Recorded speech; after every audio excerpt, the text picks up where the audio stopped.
Welcome.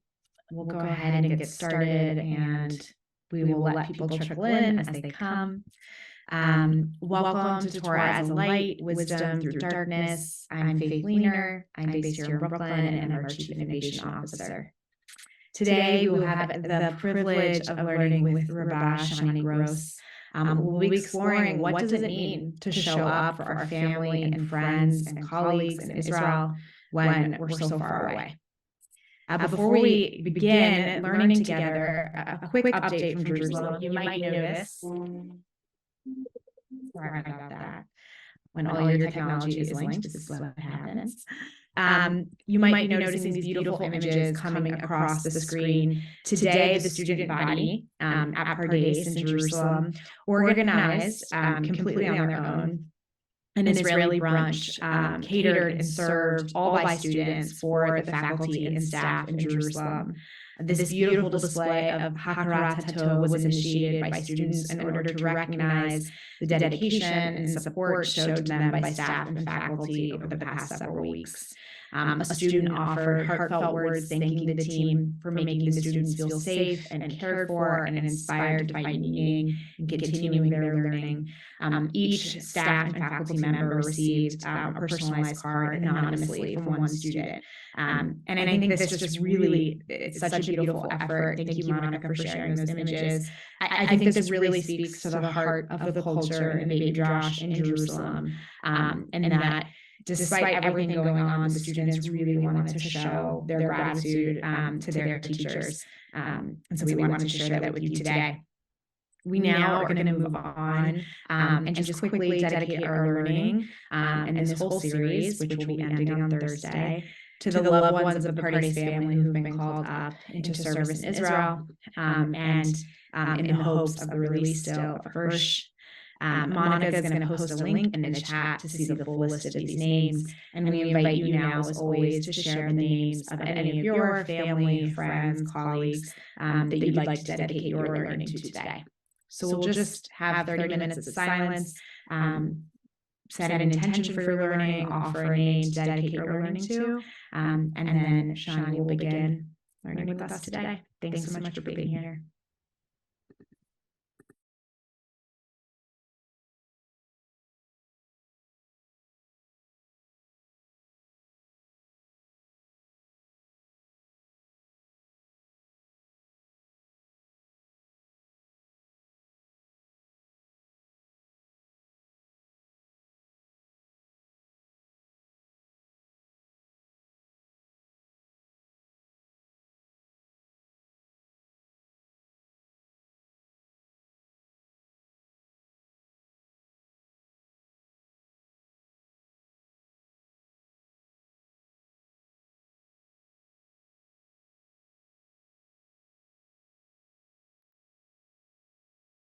Thank you. Rabba, Shani, the mic is yours.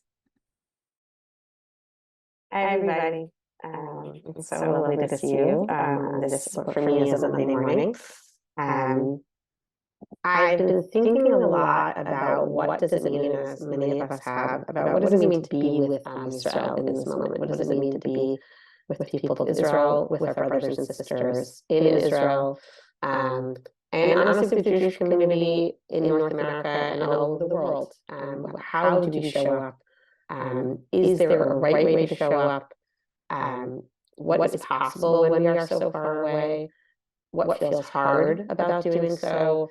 What might be unique opportunities for showing up from the particular vantage point that we are in, or that many of us are in, which is not physically being in Israel ourselves.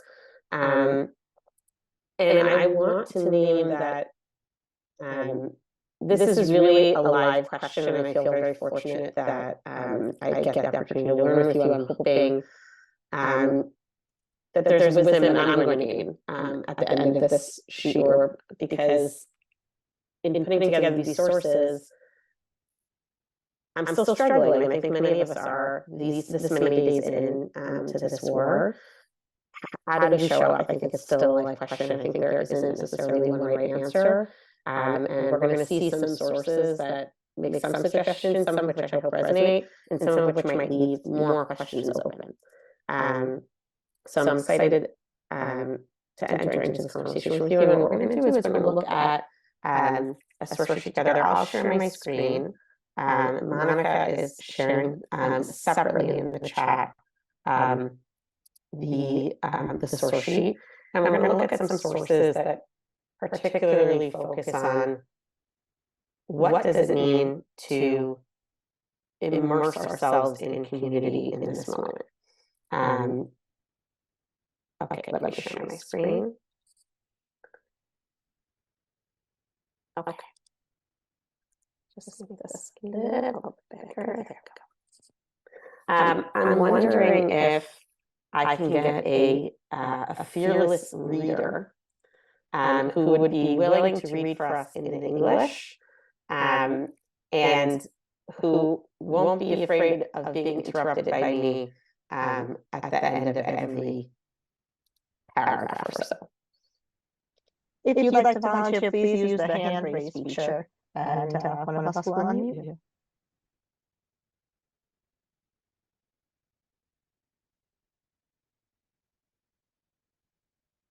Amazing, Mark.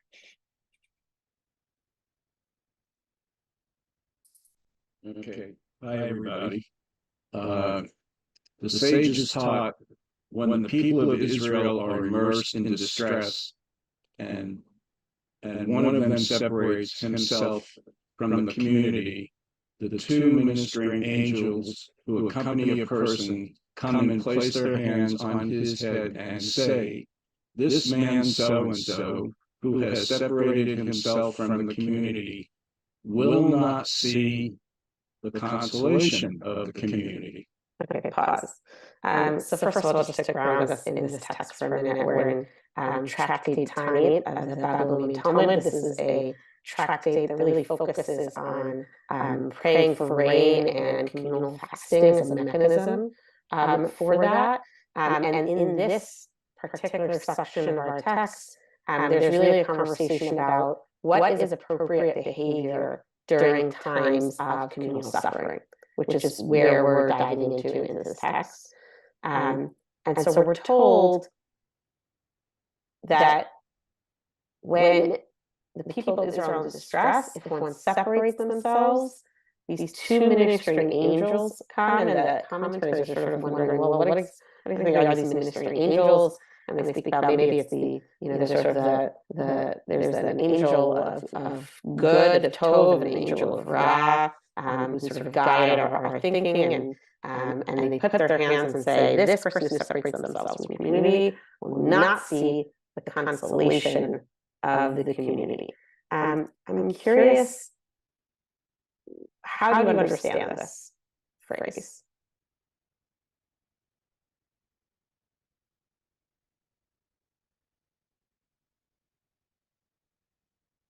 Yeah, Holly. If you're going to remove yourself from the community, then the community is not going to be there for you when you need it.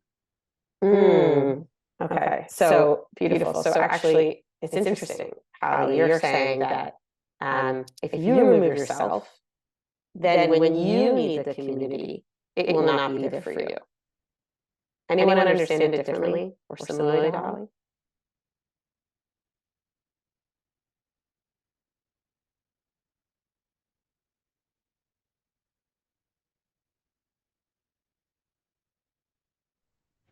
That you have a responsibility to be a member of the community and be a good member of the community, and to have to build it up, something like that.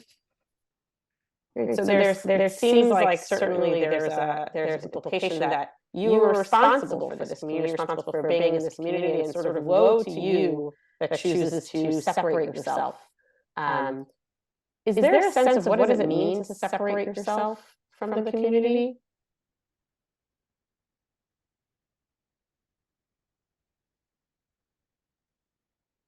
Well, it seems to me that the whole context of this is that this separation occurs when there's some form of distress.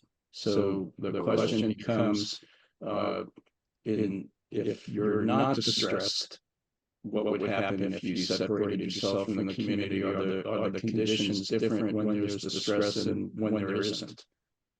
Okay, beautiful. So, right, I think what you're asking is really thought-provoking, right? There's separating yourself maybe in times of good, and then there's separating yourself in times of pain, of suffering, and maybe those are not actually the same thing. Those look different, those feel different. Well, I think certainly a lot of people are asking themselves that question right now. What was our relationship to the community of Israel on October 6th, and how is it different on October 8th? Precisely, right? And I think, and many have spoken about this, but certainly in Israel itself, right? What were people spending their time doing? I'm thinking about the rallies that were happening in all across Israel, and what needed to happen on October 8th to move forward. Yeah, and perhaps there's something interesting, which is that there's something about suffering and communal suffering that would theoretically, naturally bring us together, and yet. And perhaps which is why we're moved to say when someone's choosing to separate themselves in that moment, you will not see the consolation of community. And to Holly's, point, is it that not only will you not receive the benefit of the community when you're suffering, but it almost seems to imply you're no longer a part of the communal story. You're removing yourself. You will not get to appreciate those moments of joy. To Mark's comment, right? There's times of, right, in any community, there are times of suffering and times of joy and happiness. But if you're going to remove yourself from this moment of pain, you will not be part of the story when joy comes again. Hurt, I see you have a hand. Feel free to unmute yourself. Yeah, it seems the last sentence almost sounds like there's some punishment in store for the man who removes himself from the community. That if he's going to remove himself, then he's not going to be around to see when the community gets its saving.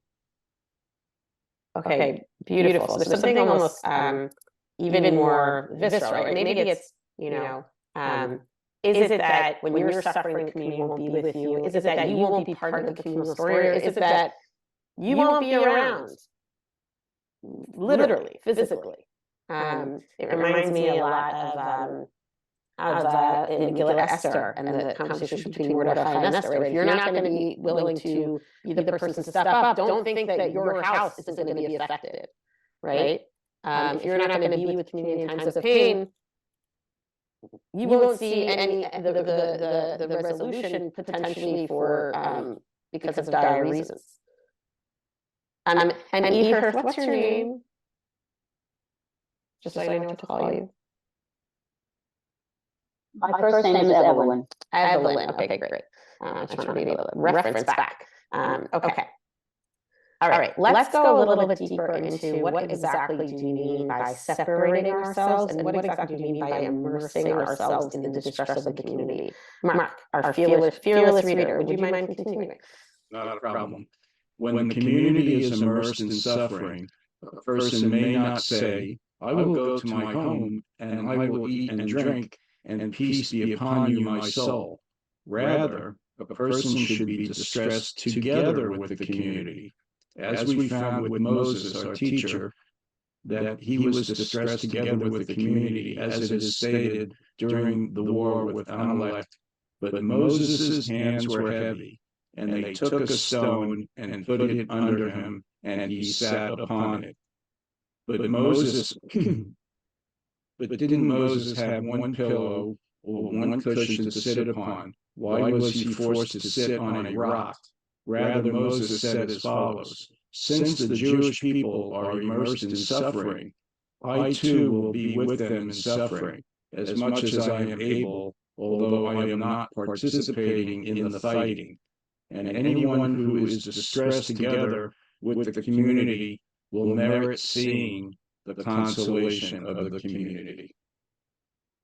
Okay.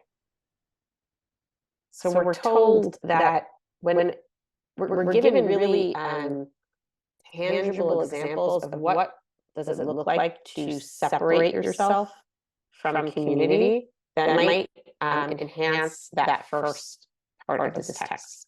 How does this second part open up for you what it means to both be immersed in community and what does it mean to separate yourself from community in this moment of communal distress?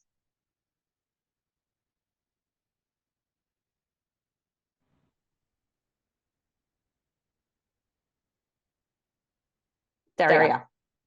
I'm sorry, I'm like scrolling through to see the hands. Okay, Daria.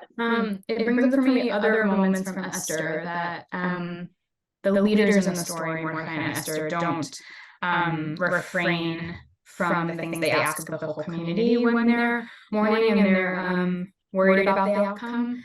And so for me, it kind of says like, whether you're just like another one of the many or you're one of the leaders, like we all have to come together to be counted as part of the community and to do all we can to support the community in times of stress.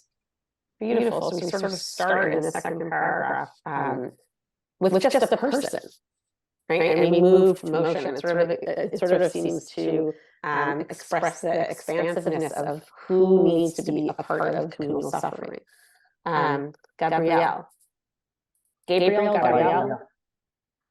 Both, it's Gabriel, Spanish. Gabriel. Okay. Yeah, I like when the Talmud says, in the first line, it explains the way the person is separated from the community. And it says the example is kind both physically and spiritually, because it starts by saying he will go home and he will eat and drink. So that's the physical part, just getting away from the problem or the worries. And then it says, and peace be upon you, my soul. So it's actually spiritually also separated. So it's both. So the example is really clear that it's both ways. Beautiful. So there's something really, it's interesting. It's almost, to Gabrielle's point, it's almost like the visceral, physical expression of separation speaks to then a spiritual separation. The idea that a person can go home and say, right, we're all experiencing this communal suffering, and just to frame the juxtaposition of the text, it's within a conversation around time of famine.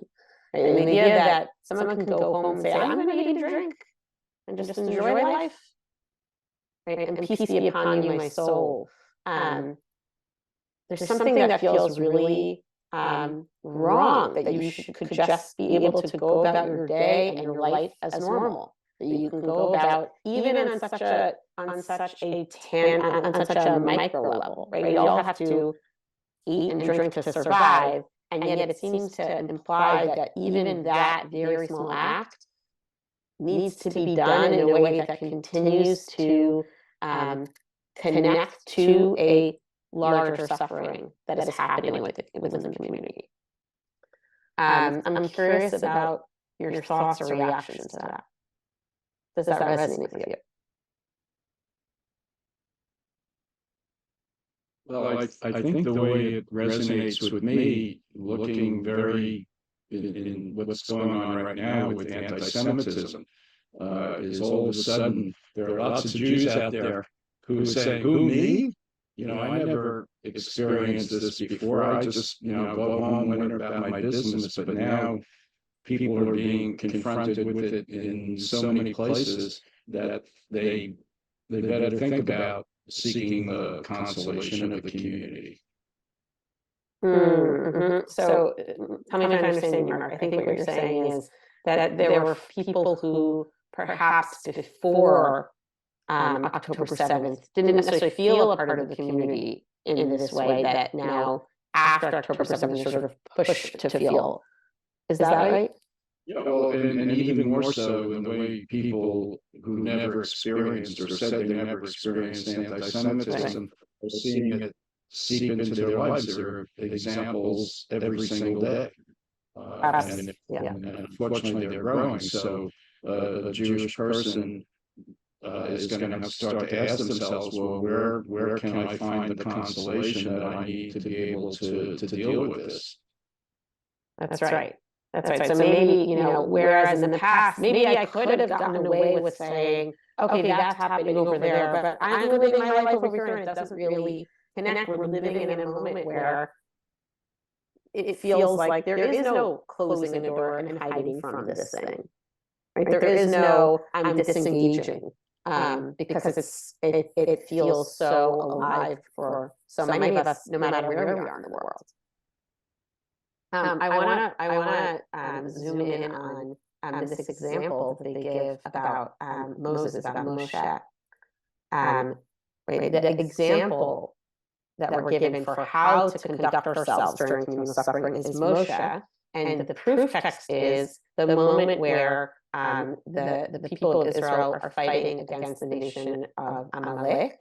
Amalek sort of attacks them out of nowhere, unprovoked, and Moshe famously sort of sits at the top of a mountain and holds his hands up, and when his hands are up, the nation who's fighting are succeeding, and when their hands are down, when his hands are lowered, they are not.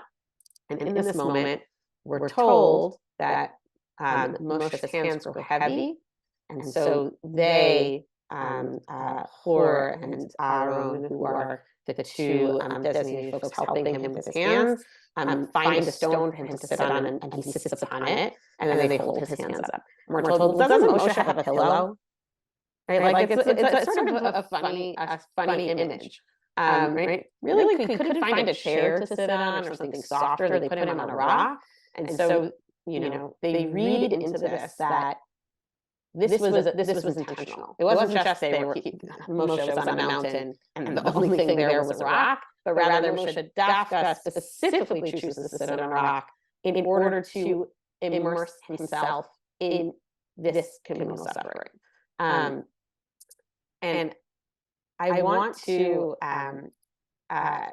zoom in on this moment a little bit more about what does it mean to show up and how we make sure up, zooming into this experience of Moshe.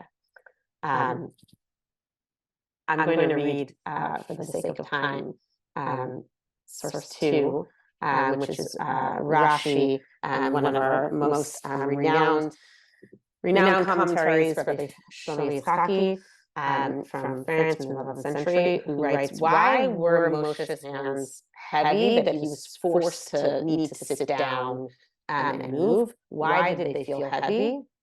We're told, because he had shown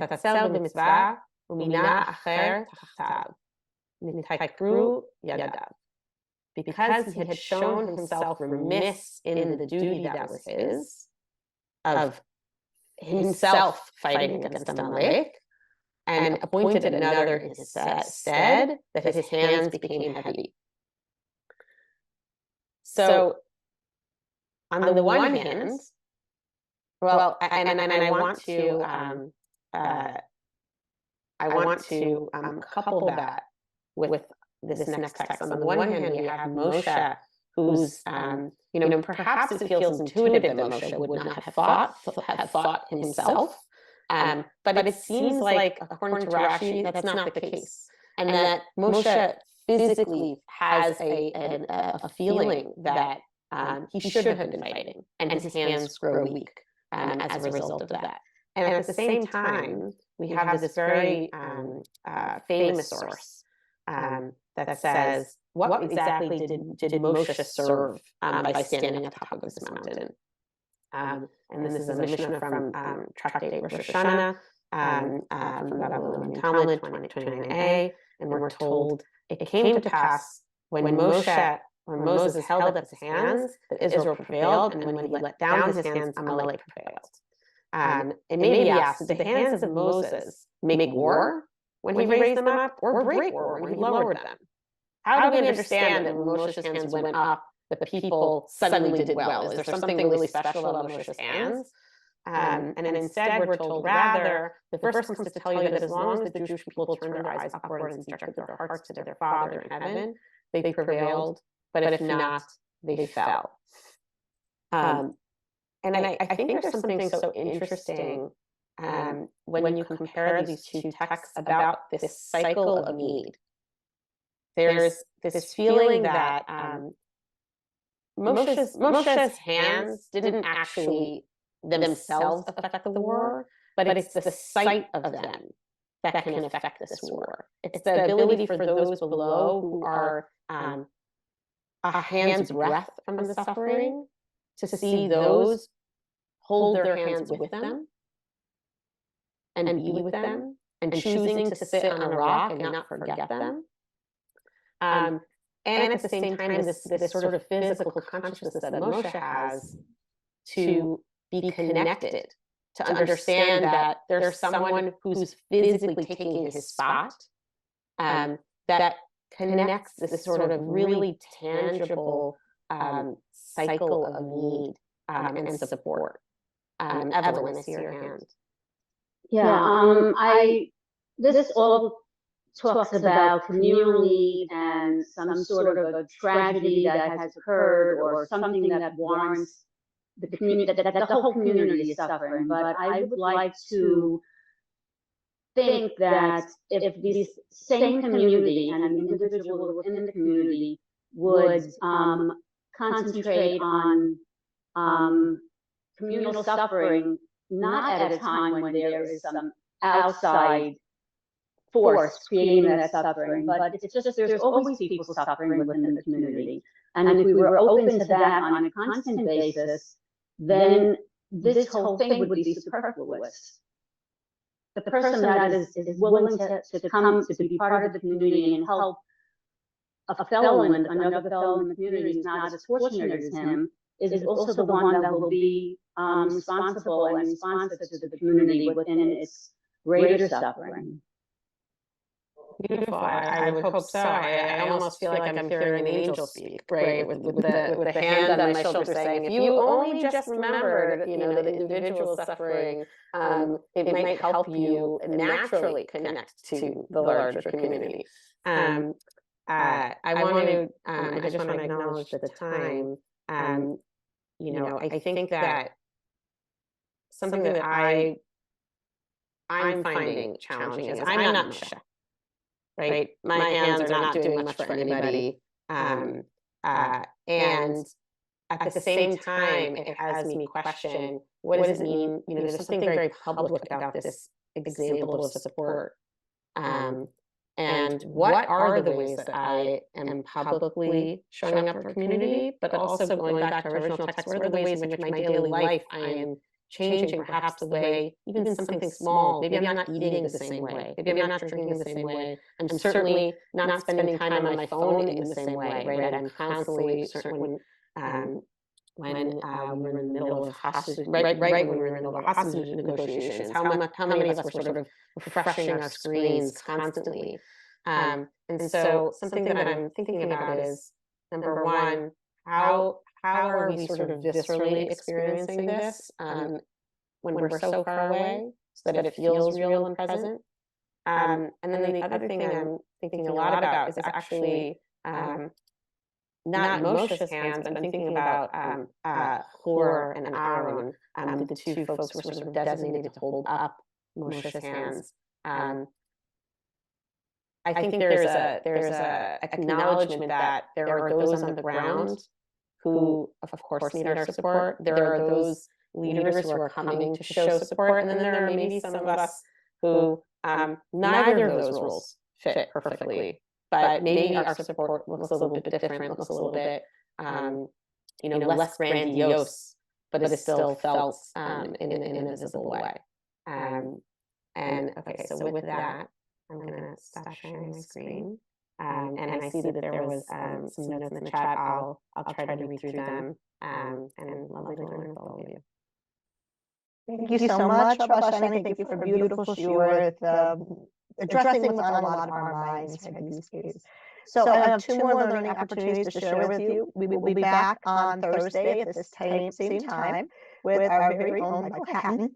He'll be sharing a shiur called Menorah and Mikdash, Restoring Light to the World. I also want to call your attention that if you love learning with Rabba Shani as much as I do, you'll have the opportunity on Wednesday at noon Eastern. Is it still safe to light the Chanukiah? You'll be able to see that on all Pardesniks publications. You can register on the website. That is a different link than the link for today's shiur. So thank you for learning together. And we hear you. This has been very well attended, and we love being with you. And so stay tuned for more opportunities like this as we continue to solidify everything we'll be bringing to you this spring. I apologize for my voice today. I caught a little bit of a cold. But thank you all for being here. It's lovely to see those faces that are becoming familiar faces.